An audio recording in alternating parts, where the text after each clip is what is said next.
Back at you again with another one. Arsenal nil, Tottenham 2, Tottenham 2, Arsenal nil.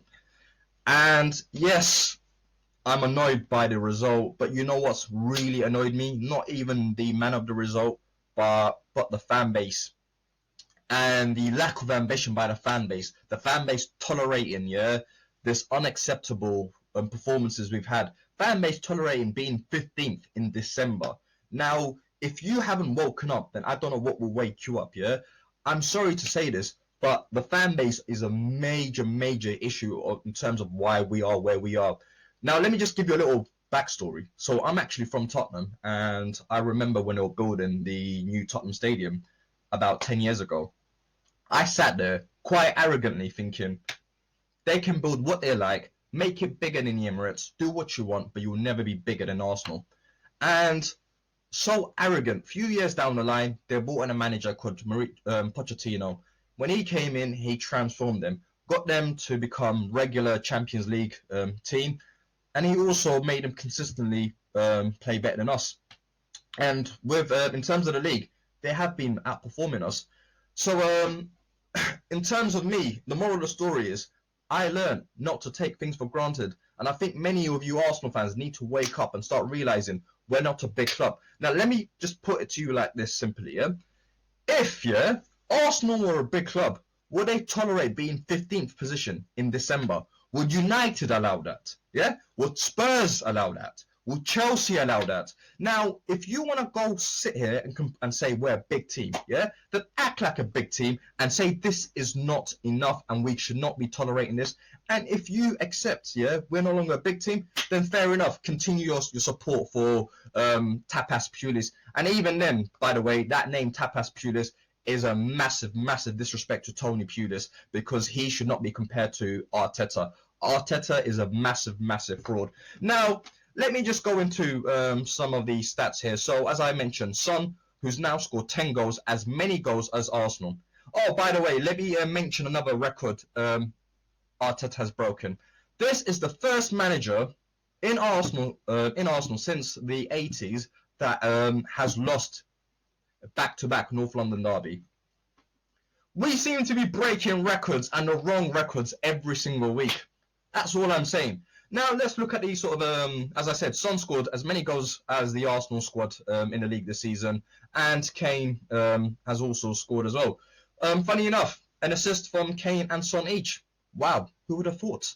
Now let's look at possession. 30% to their 69, so to our 69.7%. So we've had, let's just say 70% to their 30%. Now, many fans out there, been hyping up our performance, saying, we haven't played that bad. We had the ball a lot more than usual. We created chances. Oh, mate, give it over, yeah? If you think that was us playing well, you're deluded. Jose set up like that, yeah? Purposely. Why? Because he knows how naive and how crap we are, how naive we are, defensively, and how crap we are on the ball, and he knows we can't create chances. So he said, guys, give Arsenal the ball. Do something, Arsenal. Tell us what you're going to do. Show us what you can do with the ball, because we know you're not going to score. So we'll let you have the ball. And guess what we did? We just kept crosses in, crosses in, crosses in, crosses in, going nowhere. Nowhere. Yep.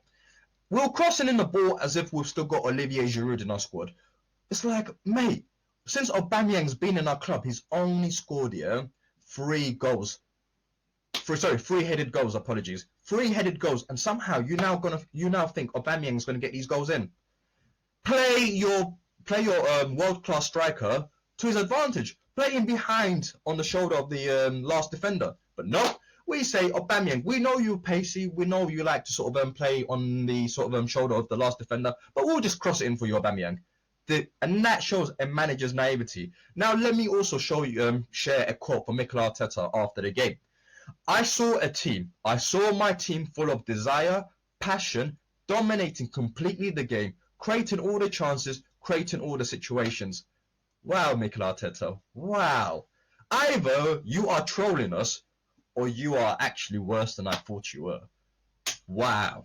And all these fans saying, oh, but it's the players. Look at the players we have. Mate, he is playing these guys. Yeah? Ainsley, for example, thought he played brilliantly on Thursday. Yeah, he created chances. He ran with the ball. He looked very athletic in that midfield. What does he do? Plays Granit Xhaka. Do you not know Jose Mourinho's specialty is counter-attack? And you need midfielders, yeah, who have the legs to run up and down, to run back and win those balls. Nope, get Granit Xhaka, who's very immobile, just sort of stands there, makes mistakes over and over again. This same Granit Xhaka, yeah, who was trolled by Wolves last week, yeah, is now being trolled by Augsburg. Look, Augsburg is Xhaka's level. Augsburg's response, respect us. Wolves last week, yeah, made a compilation video of Xhaka's poor performances against them last week, and this in particular when Adama Traore destroyed him. Yet we play him. This is the same player, Mikel Southgate. Sorry. See, it's gone into my head that much that I'm believing that's his fucking name. What's his name? Mikel Arteta, yeah? Is true, has convinced Xhaka to stay. And you guys want to say, oh, but it's the players. He's convincing these guys. He's playing him week in, week out. Ballerina, yeah, can't take a throw. Fucking hell. You can go to watch a under 12 game, and I guarantee you all those kids know how to do it. You don't know how to take a throw? Everybody knows you can't throw it downwards. You can't throw it downwards. Fucking hell. Retard. You're 25 on 116k. You don't know how to throw a ball. You know what? And another thing that really frustrates me, all you guys who want this cunt to stay, and when I mean cunt, I'm talking about Arteta, you need to understand, he is ruining our youth, yeah? He is ruining our youth. Ainsley, as I said, should have gone to Wolves. He's probably regretting that, yeah? Why was he not selected? After the performance on Thursday, you know, Saliba must be scratching his head and thinking, why have I joined this shithole, yeah? Emil Smith-Rowe scored, assist in Europa, but no, you're not on the squad. Why? And if we look at Reece Nelson, I did say after Thursday's game, if he is not in the starting 11, there needs to be a steward inquiry. And guess what? Forget starting 11, wasn't even nowhere near the bench. What happened? I don't get this. There doesn't seem to be a reward culture. It's basically, you can play crap and you will be selected. Now, after that game, Hector Bellerin, or Ballerina, yeah, going back home, sleeping comfortably, knowing he will be selected come next weekend against Burnley. But why should he? Why should he? You know what? And then you guys want to talk about, oh, we're 15th because of the players. The same players he's selecting. Matteo Guendouzi, yeah? I watched the Berlin derby on Saturday. Fucking brilliant. When I mean, yeah, about destroying, yeah, our youth, that's another one he's going to destroy. You know what?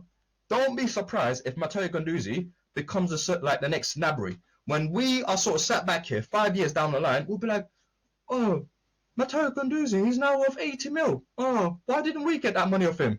Oh, because you know why? We decided to instead, yeah, back a manager who's clueless, who doesn't know what he's doing, then entrust in our youth. Yes, he makes mistakes. He's young. I was young. I was hot-headed.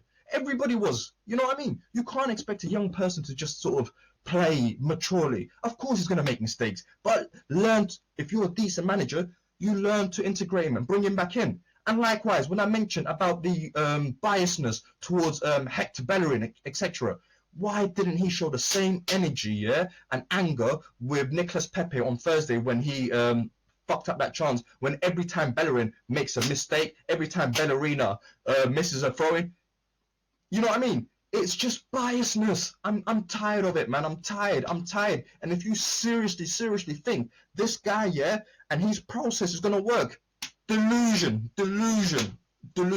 That's all I'm saying. Let's get into the player ratings anyways. I don't care. We have, first idiot, Leno. Actually, he wasn't an idiot. It wasn't that bad, to be fair. He didn't have much. Can't blame the goals on him. Maybe he could have been a bit closer to his line for the first goal. But based on yesterday's performance, I'm going to give him a 6. Hold in.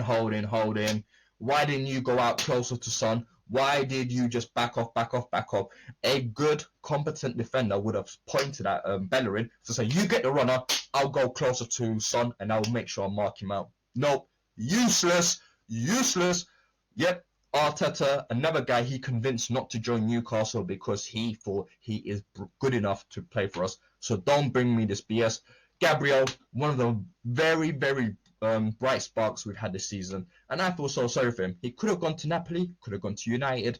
could have done much better than this shithole. But he's here, and we're very fortunate to have him. Hopefully, the next manager can partner him with a competent centre back. Yeah, whether that be Saliba when we try him out, or if it's not Saliba, then let's look for somewhere else. But Holding, Luiz, and these other clowns, Mustafi, are not the fucking answer. Yeah. So Gabriel, he gets a 6 for me. Didn't do much wrong. Sorry, did I give Holding a rating? He gets a 4 for me. Tierney, one of the few players, he showed passion as usual. And that's another thing, by the way. Have you noticed every week, whether we win or lose, it's the same players that show passion, that try, yeah? And it's the same players that let down the team. And it's not a coincidence, these are the same players who've let down Wenger, Emery, Lundberg, etc. So why does Arteta think things are going to be different for him? Why does he think all of a sudden Xhaka, Bellerina are going to perform for him? Idiot. Now, Tierney, as I said, can't really follow him. Good cross as well. He should have had that where he crossed it to Aubameyang's head. Unfortunately, went over the bar. Oba should have done better, but Tierney, he gets a 6 for me. Saka, what tried to rod out their defense, but unfortunately, there's not much you can do. He gets a 5 for me. Bellerina, don't want to discuss him. Learn to take a throw in, please. Learn to cross a ball. The only decent thing he did was that pullback where Laka should have gone onto it, but other than that, did nothing. 2. And he's, by the way, he always talks. First player to come out and speak to the press conference. Mate, maybe use that time to, develop your game. You talk too much, man. Party, unfortunate for him. I felt really bad for him for that second goal. Why was Mikel Arteta pushing him on to run back in? Mate, the player's injured. Bad man management, but he looked decent, put his body on the line a few times. And now it looks like we might not see him for a few weeks. What a bad decision that was to select him. If we knew, and he did look like he wasn't 100% fit, so he gets a 6 for me. Xhaka, let's not even talk about him. He gets a 1. Oba, unfortunately, didn't play too well, and it seems like he's fallen out with the manager. Now, just wanting to see at this little quote. So after the game, Arteta spoke about we're not creating enough chances, we're not scoring goals, the strikers need to do more. Oba's agent has tweeted this, trolling Arteta. And I've always said, even in that pre-match video, he looked like he wasn't interested. I think there's a serious division in the dressing room, and the players are no longer playing for Mikel Arteta. So based on that, and even him being a captain, just that he looked like he was disinterested, wasn't bothered. He gets a 1 for me. Laka showed heart, but unfortunately couldn't be clinical in front of goal. He gets a 5 for me. Willian didn't have a bad game as usual, sorry, but I was told this guy always turns up against Tottenham. Really, he just looked mediocre to me, so he gets a 5. In terms of substitutions, Ceballos came on, and Ceballos, for me, he gets a 5. And lastly, it was Nketiah, didn't have much time. He gets a 5 as well. Well, that's my player ratings. As I said, not too happy with the result, and I'm especially in particular not too happy with the fan base reaction. Now, I'm going to sort of leave it as this, yeah? Please ask yourself the question. If we are a big club, should we be sat 15th in December? And if not, then why are you still preaching for this manager? Thank you.